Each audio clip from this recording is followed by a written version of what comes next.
South American rainforest. Here on the Essequibo River in Guyana, the continent's biggest mammals, reptiles and birds come out to play. The tapir, the anaconda, the caiman, and the Harpy Eagle. I'm Rainer Bergermans, and this is Young Sandy. For 10 years, we've been challenging the rainforest, finding and filming the South American Big Four. The anaconda, the 200-kilo swimming snake, may grow to 9 meters. But the most spectacular of the great rainforest predators is far above our heads. The Harpy Eagle, with the sharpest eye and beak in nature, and claws longer than a grizzly bear's. But they're caring parents too. They are the rulers of the canopy of South America's unspoiled rainforest.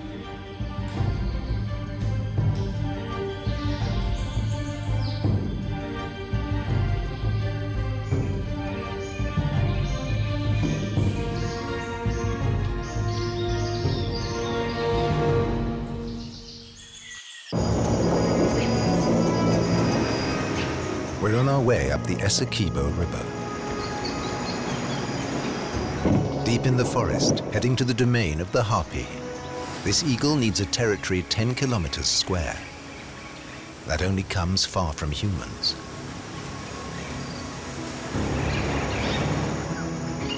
Rapids and waterfalls are the best protection against civilization.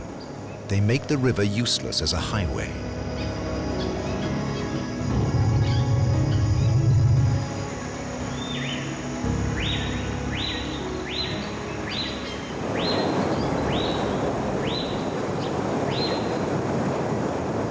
On the other side of the waterfall is the harpy's territory, and a whole ecosystem of animals that couldn't survive around humans.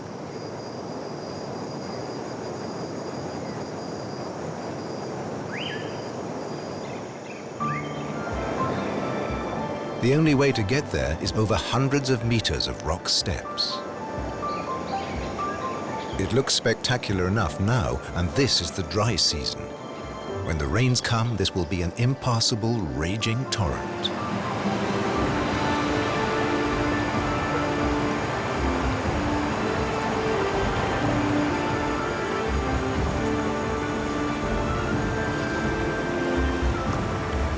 But it's also a special environment of its own, not to be missed.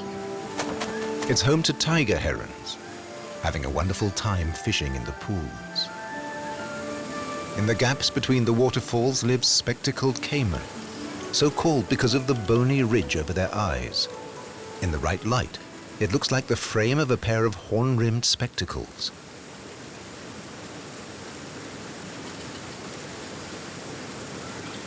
They can grow up to 2.5 meters long.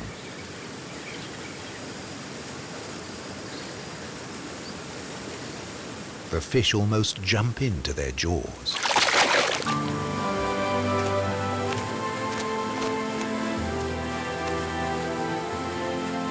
Whenever the water level drops, the water plants suddenly burst into flower.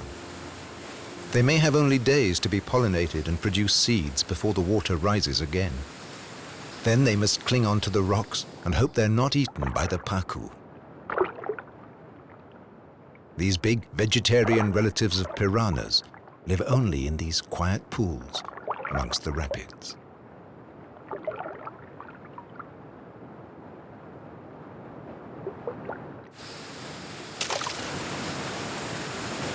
Getting past these rocks and waterfalls will take a whole day of hard work, so we get the rest in first. Everything has to be unpacked and carried up. Each rock step takes at least an hour, and almost as long to get back down for the next load.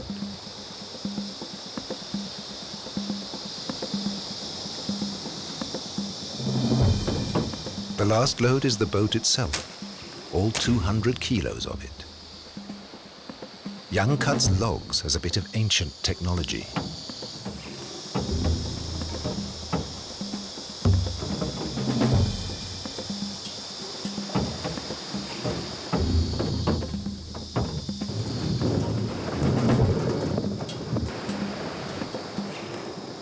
At the next cataract, we drag the boat up a side channel. It's quicker, but if the rope snaps, we lose the boat and have a long walk home.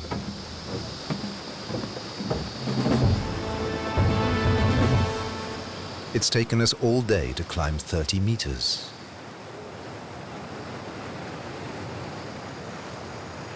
But as we survey the scene, already one thing is clear. We're in another world.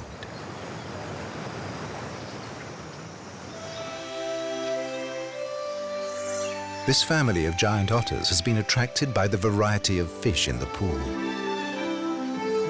They're so relaxed because they don't recognize humans as dangerous. The waterfall has done its trick. The white mark on the throat of every otter is different, but scientists think otters recognize each other by their scent. This rock is a family bathroom for the giant otters. All the members of the family do their business in the same place to strengthen the scent marker that claims this as their own. This space is occupied. From here on, every animal will be claiming its territory against competitors from the same species. It's a powerful way to understand how the rainforest works.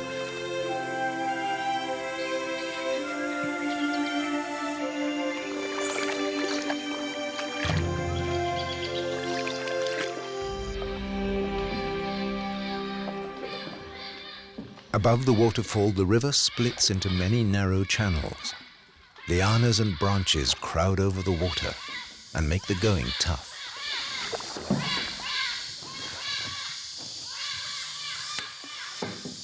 This capuchin monkey instinctively copies my gestures. It's a sign of high intelligence.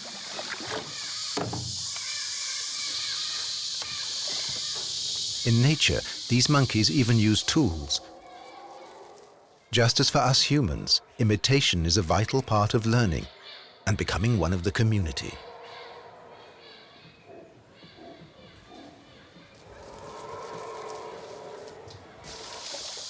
The tapir and its young could hardly be more different.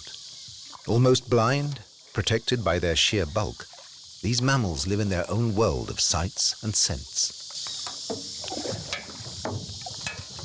If we keep quiet, the tapirs won't notice us. They always stay near the riverbanks, where the sunlight reaches the forest floor and the grasses and water plants they like to eat can grow. South America's biggest mammals can weigh up to 500 kilos.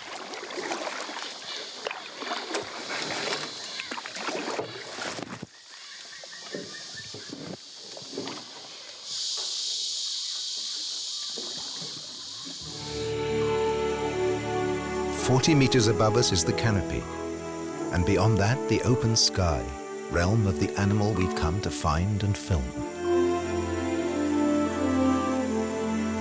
It could be anywhere in this vast expanse. One eagle's territory covers 100 square kilometers. Kapok trees are the tallest trees in the rainforest, and they're the only place an eagle will build its nest.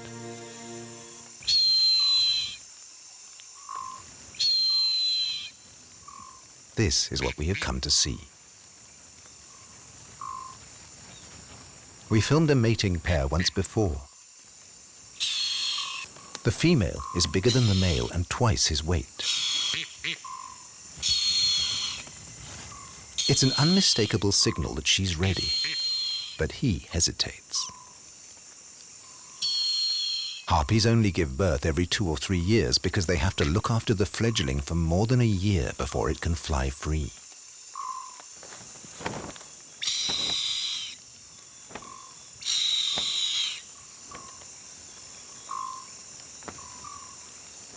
This time we aim to film the birth and early weeks of a chick, all in the few weeks before the rainy season makes filming impossible. Right now, all we see are other tree dwellers, like the three-toed sloth. The sloth is favorite prey for the harpy.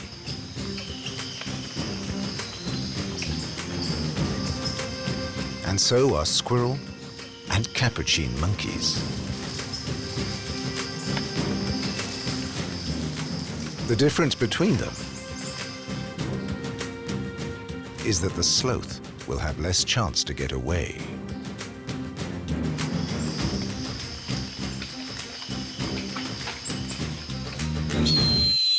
When the harpy attacks.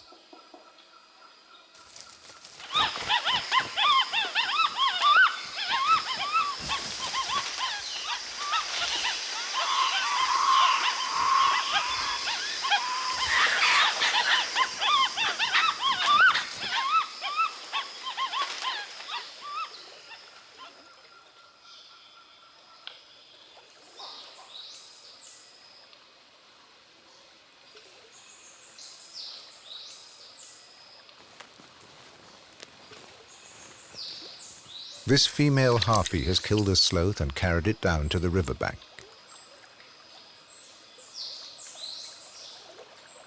Harpies cut up their bigger prey immediately after the hunt. What they don't eat at once, they bring back to the nest, bit by bit. The male and female harpy will have separate hunting territories, so they'll never get in each other's way.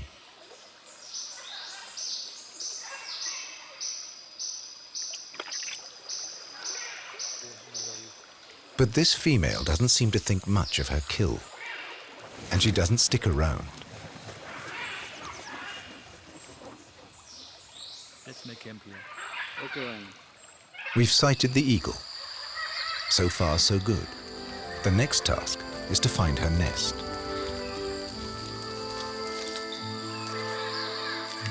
But that's a job for tomorrow.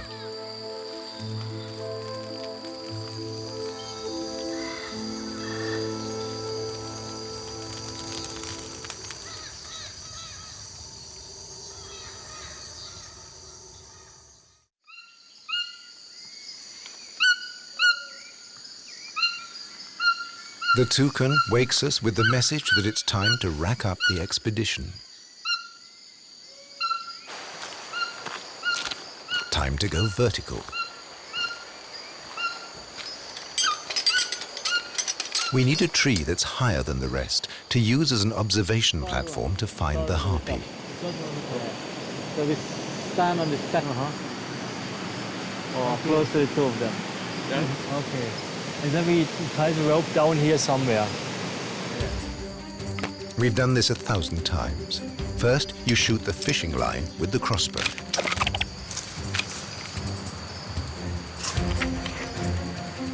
Then you pull it back with a thicker line. Okay, ready.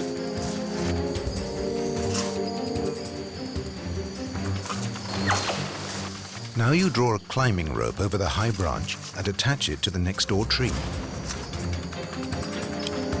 Then you put your full weight on it. It looks crude, but a weak branch breaks and the rope slides down to a safer position.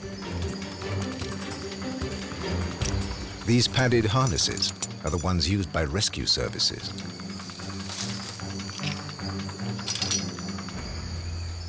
The climbing techniques are borrowed from cavers.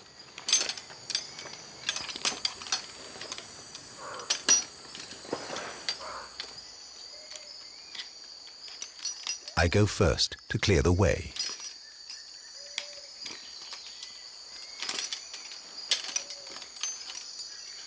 An opossum freezes with fear at the unfamiliar sight. Jan, give me the camera. Give it up.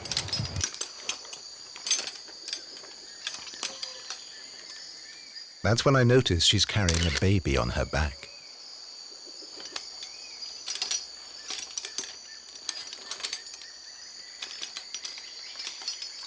The higher you climb, the thicker the vegetation. 1 hectare of forest contains about 20 tons of leaves.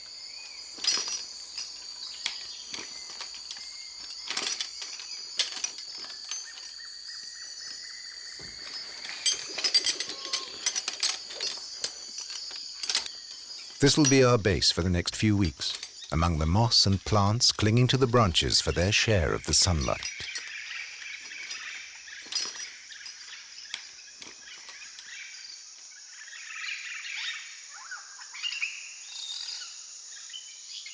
The first animal we see is an all-too-visible sloth. His fat stomach is typical for a leaf-eating herbivore. The only big bird is a king vulture. The sloth is moving much too fast to attract his attention.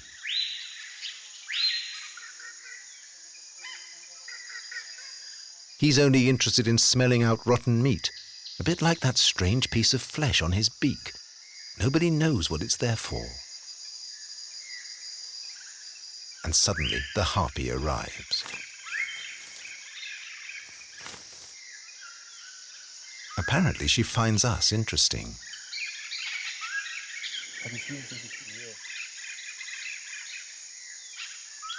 And when she flies off, we can check where to follow her to her nest.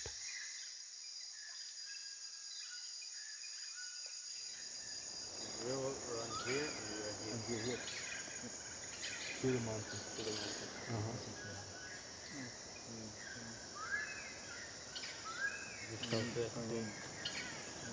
And from here to here it's about 20 miles. As long as we get a bearing, we can make the journey on foot. Okay, we are here at the fall, and the fall is over there. The GPS reading says the fall is here. This is our point. We have to go southwest. We have to go south. So we have to cross here. We have to cross over a small river. Then, and approximately, it depends on the forest. It's about 20 kilometers to the harpy's nest. Surprisingly easy going because the vegetation isn't thick down here. Few plants, lots of fungi. Big herbivores are rare in the rainforest. But the forest floor is teeming with invertebrates. Insects. Even crabs.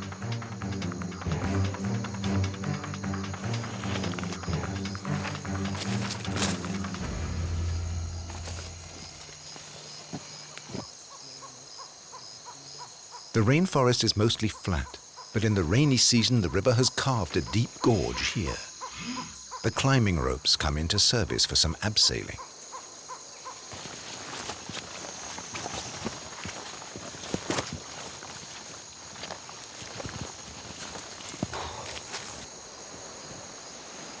Across the river is the 40-meter kapok tree housing the harpy's nest.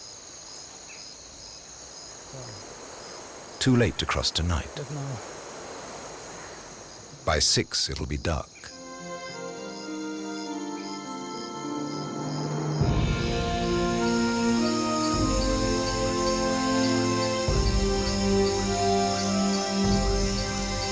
Tomorrow will be another heavy day.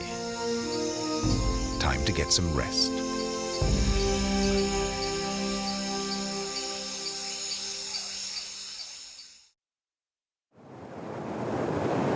First, there's a river to cross. It's running fast, so Young offers to go ahead with the rope.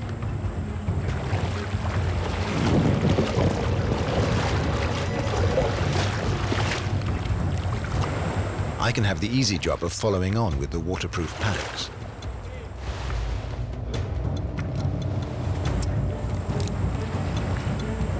But as the bubble packs are pushed up, I'm pushed down.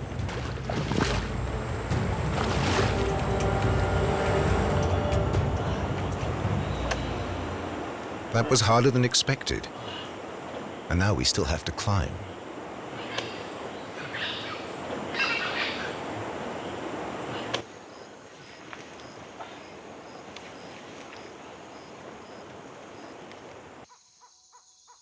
From now on, it's all about building up confidence.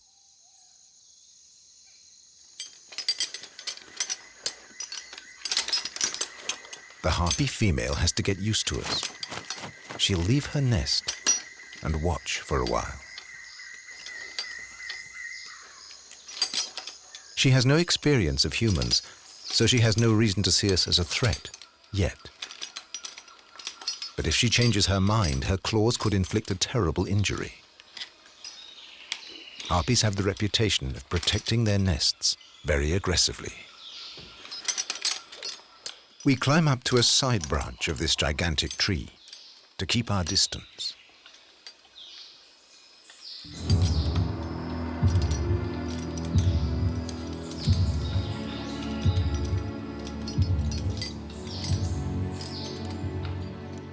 We have our vantage point. Now it's up to her. We can only wait quietly.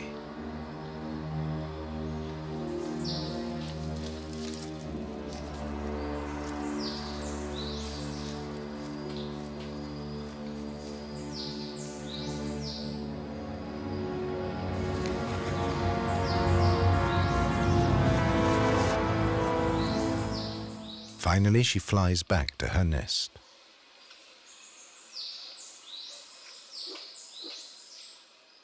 The two yellowish eggs are typical for a harpy. Sitting on the nest is the female's job. The male should bring food, but we've only seen the female.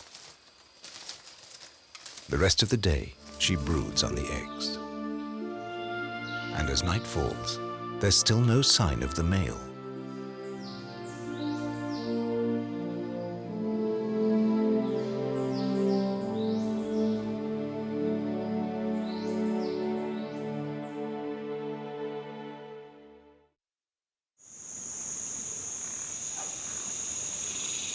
With the dawn, we're back in position. As the forest wakes, the nest is deserted. We're not sure what has happened. We even wonder if we have scared the female away.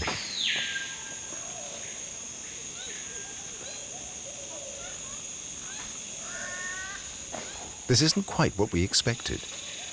Even the monkeys are approaching nearer, more relaxed than they'd be if the eagle were close by.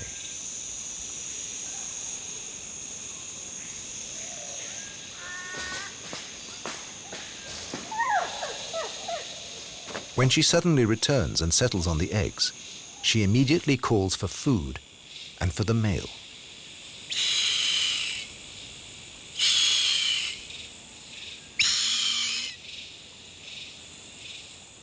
There's no answer. It's beginning to look like she's on her own. To hunt and brood won't be easy. It's an unusual situation. Harpy couples generally stay together.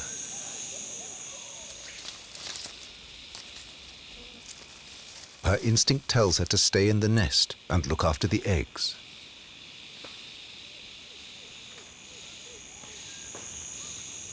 She turns them one more time.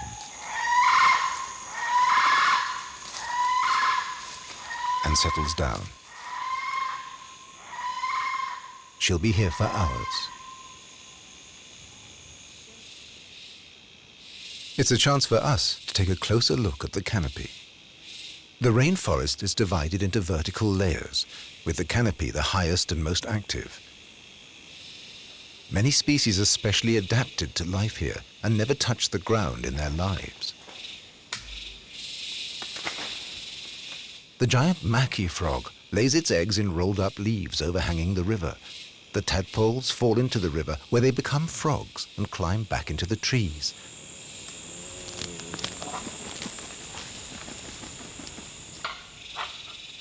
Scarlet macaws gather in a palm tree to eat the nut-like fruits. There are thousands of fruits, but they still squabble over single nuts.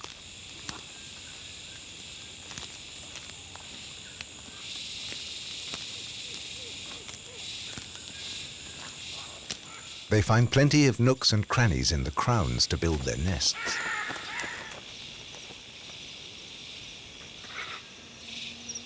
These birds live in family groups, grooming each other with great care. They form lifelong partnerships and can live together for up to 70 years.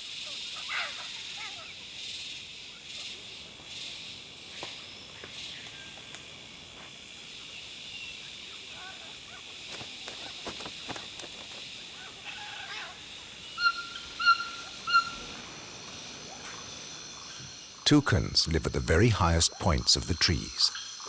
Their call is clearly heard at dawn and dusk. Their giant bill radiates the warmth of their bodies to cool them down.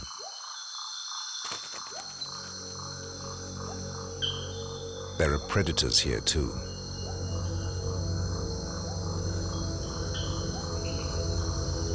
A young emerald boa lies in wait for prey. But this green iguana spots it and looks for cover.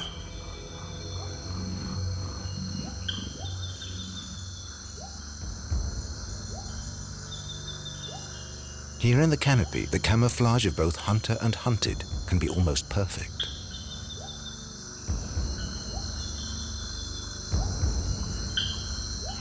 There comes a moment when the best defense is to do absolutely nothing.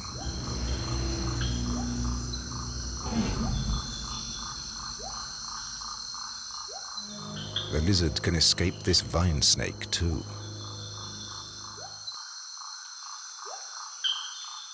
The eagle ignores the activity around her.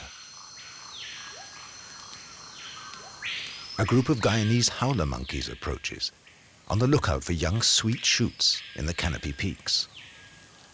These are the most nutritious leaves in the rainforest, but they still have to eat a lot of them.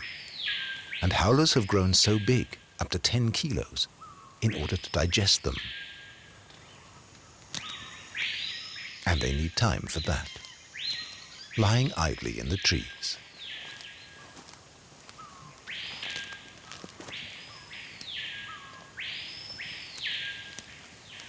But they never quite stop scanning the skies for danger. As long as it's just vultures, no problem.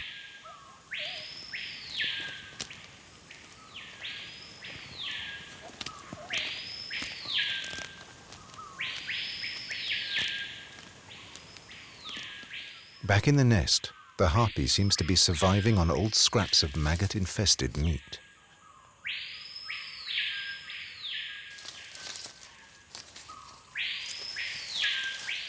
She's very hungry.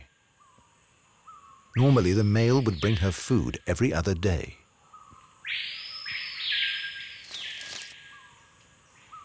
But he's missing. And finally, the female has to leave the nest again to hunt.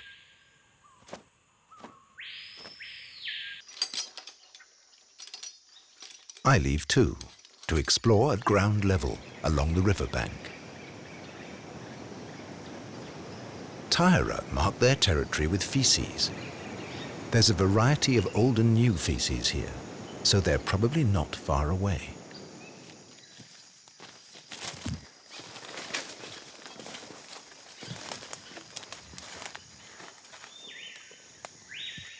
A few pieces of fruit should make excellent bait.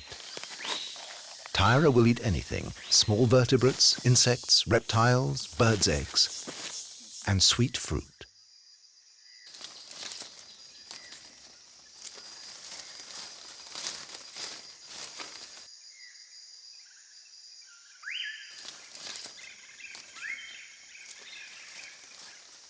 This pair of young Taira have only just left the protection of their mother. They'll take care of each other in these most dangerous months of their lives. They've claimed their territory, and they'll defend it together.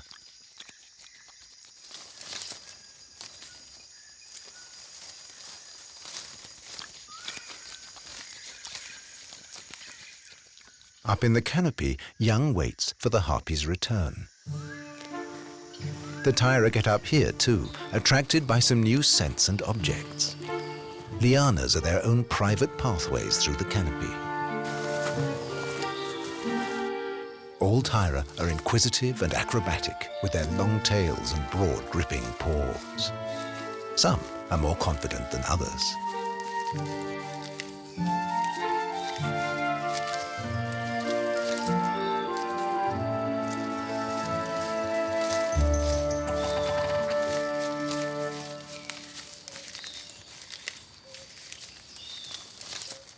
They're among the few species that link the rainforest canopy and the forest floor.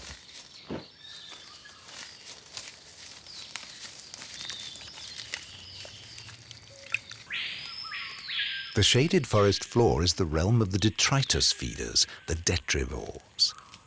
Centipedes and millipedes close the nutrient cycle of the rainforest. They eat dead organic matter and turn it into humus, food for the plants and the trees.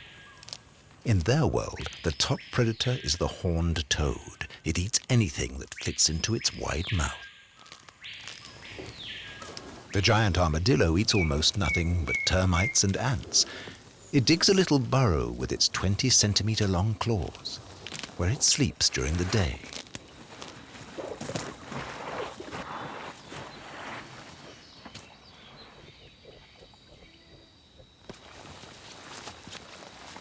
Though ideally, it shouldn't dig it so near the water.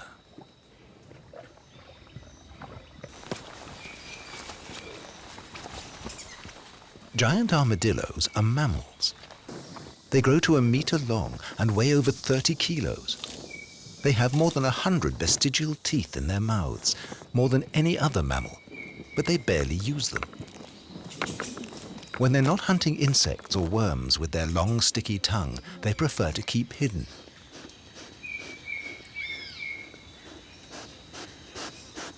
They have common ancestors with anteaters and sloths. One of their ancestors, living on the South American plains, grew so big it could weigh more than 1,400 kilos.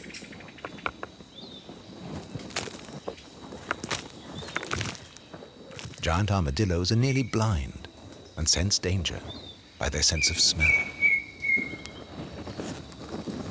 Then, the solution is to cover up.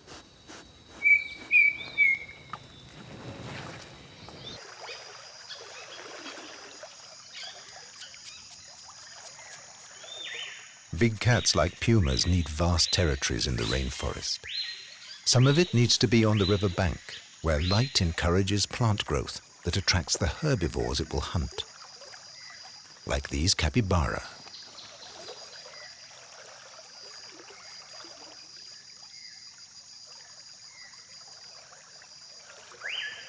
Relatives of guinea pigs, they're the world's biggest rodents. They always live near water. They're excellent swimmers and divers.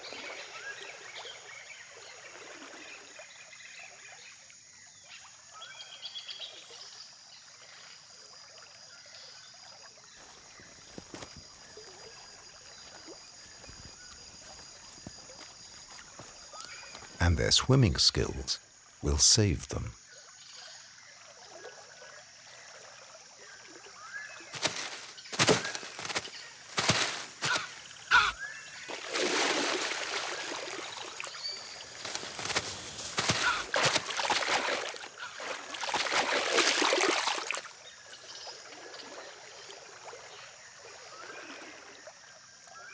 The puma will not follow them into the water.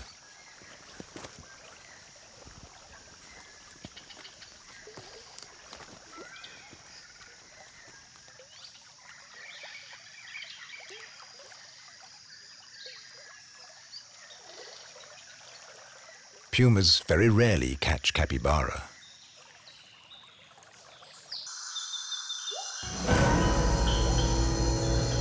The harpy has had better luck. She's killed a capuchin monkey. But she's abandoned the nest for several hours. Now she can eat. But when she gets back, will the eggs still be alive?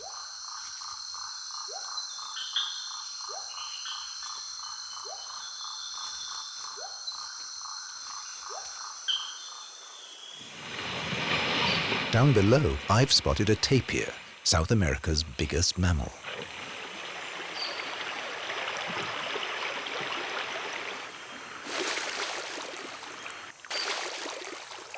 It's on its way to a rendezvous with a cowbird. This relationship, just like the oxpeckers and the wildebeest in Africa, has only just been discovered because tapir are lone creatures that don't live in herds.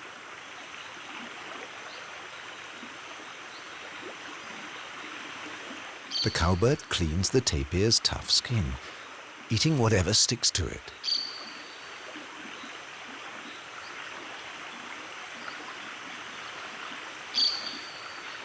The thick layer of fat beneath the skin protects its owner from thorns, sharp branches, or jaguar's claws.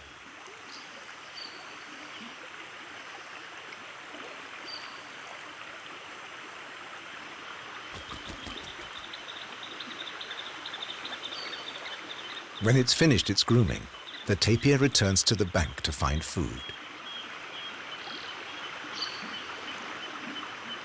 Tapirs are related to rhinos and horses.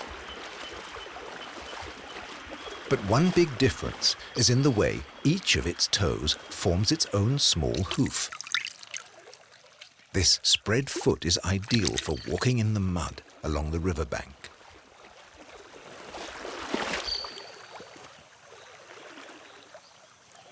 Curiously, a tapir's eyes work better in the semi-darkness of the forest. That's why it's most active at dawn and dusk.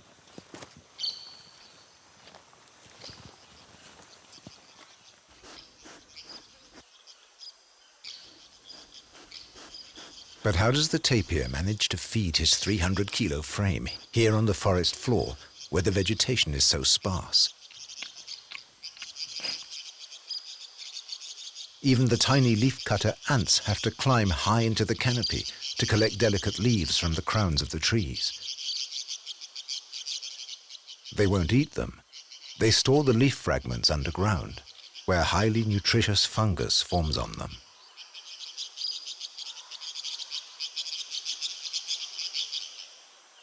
The canopy is the main source of food for all the animals of the rainforest. And that goes for the tapir too.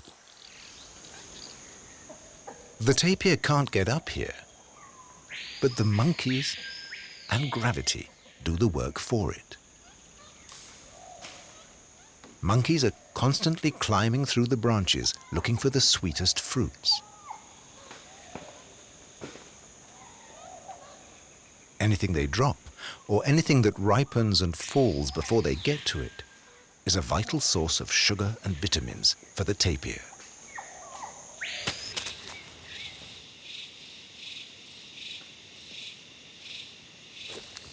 When they combine that with the water plants and grasses on the riverbank, they have a sufficiently varied diet.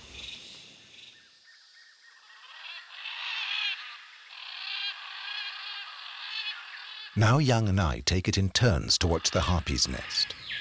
Around us, capuchin monkeys circle constantly in search of insects, fruits, and flowers. They move much faster than the howler monkeys, who only eat low-energy leaves. If that was all there was here, the capuchins would soon starve.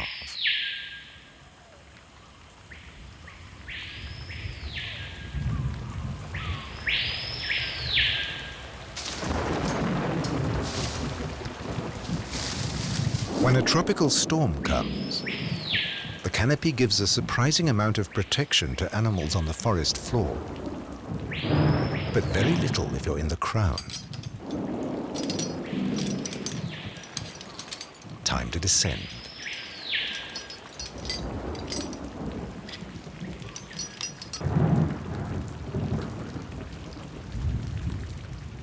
The harpy returns to her nest. She has no protection against the elements.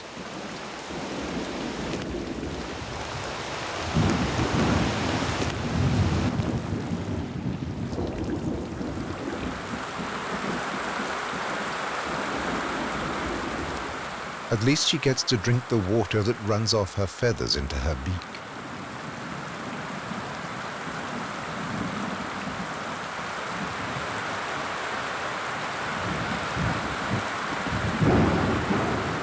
She can't leave. She must keep the eggs warm.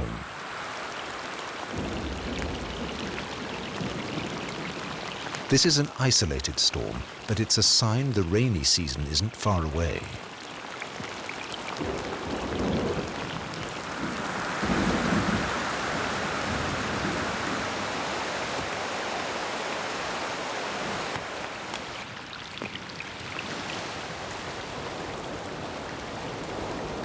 The water level can rise 5 meters in the rainy season, as the river banks disappear into the forest.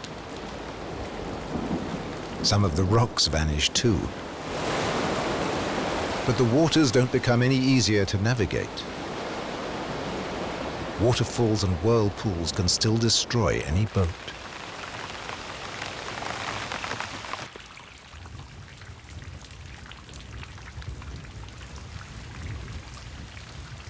A big mammal like the tapir is barely affected by the small downpour.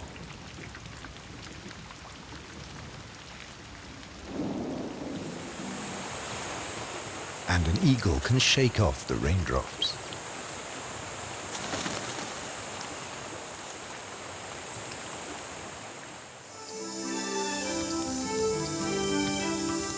The storm has brought us a special treat. A shoal of rainfish have swum upriver to their spawning grounds.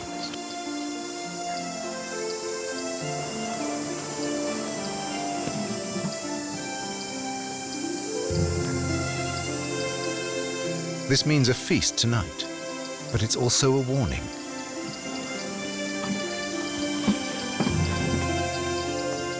We have to get back downstream before the waterfalls are impassable.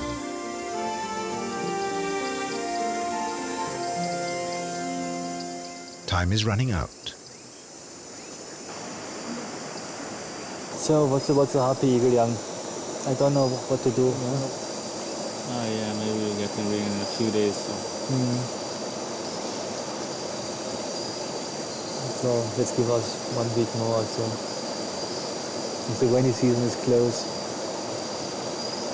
and if the water is high, we can't go back over the fall.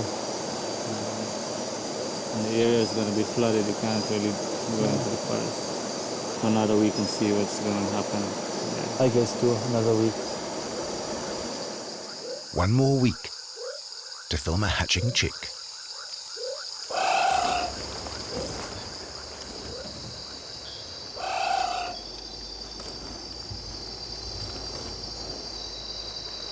We have an idea what this might be.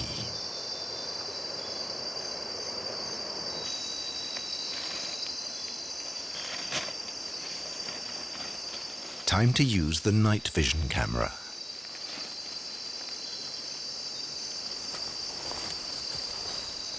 This anteater will be seeking termites in the undergrowth all night long.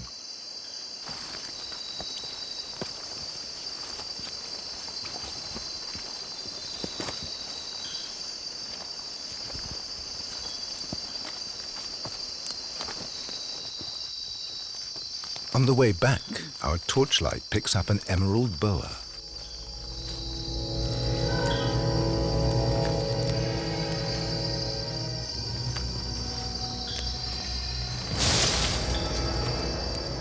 It's too high for a successful lunge.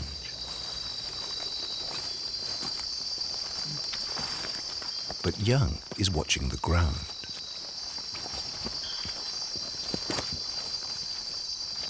Amerindians have an extremely developed sense of smell. Young has caught the scent of a poisonous snake.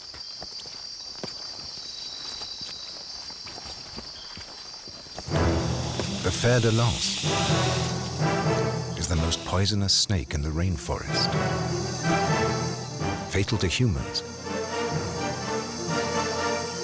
and at 2 meters long, so well camouflaged, it's almost impossible to spot.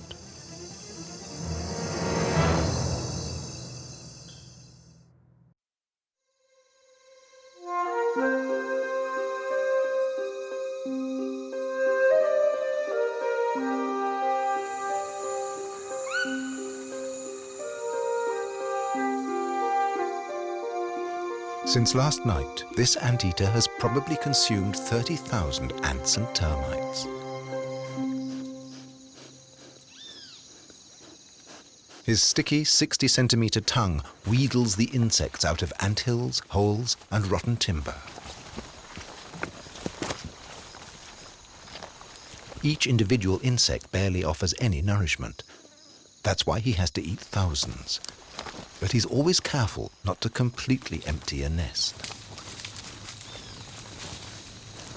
His long coat and 40-centimeter tail make him look far bulkier than he is.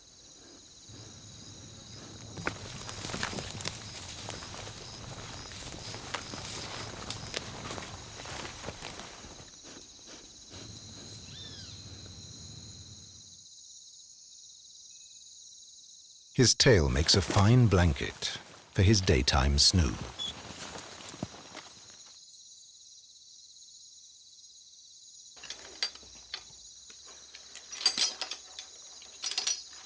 This first day after the storm feels like a day of reckoning.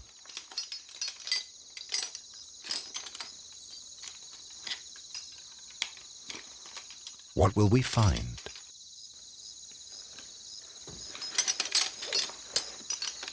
The nest is empty. And then a shock. One of the eggs is broken. Has the eagle abandoned the nest for good? Then a motionless little grey bundle begins to stir.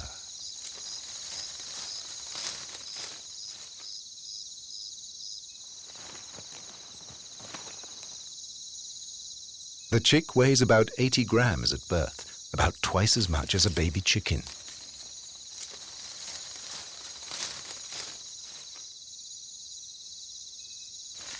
At just a day old, its legs can't yet carry it.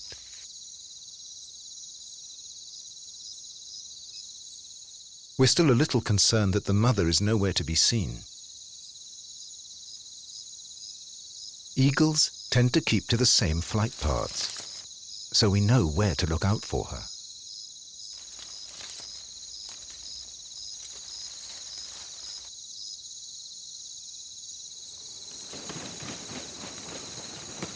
When she does come back, she doesn't bring any new food, but she has plenty from the monkey she killed.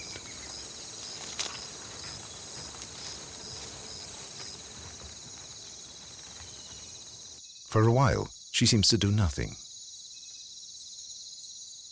She just watches her young.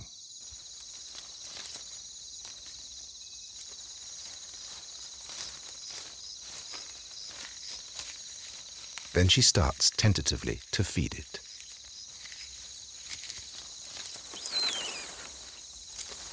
If it gets enough food, this chick will double its weight within a week.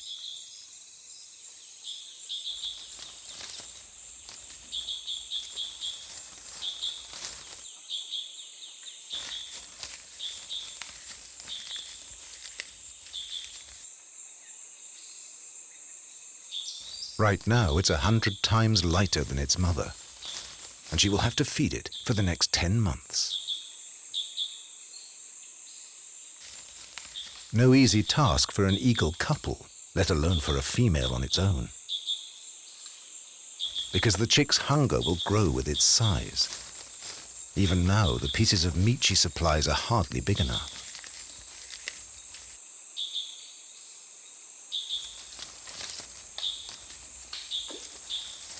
But now we're not worried. This female is a good hunter, and around them in the canopy, there's an abundant supply of food.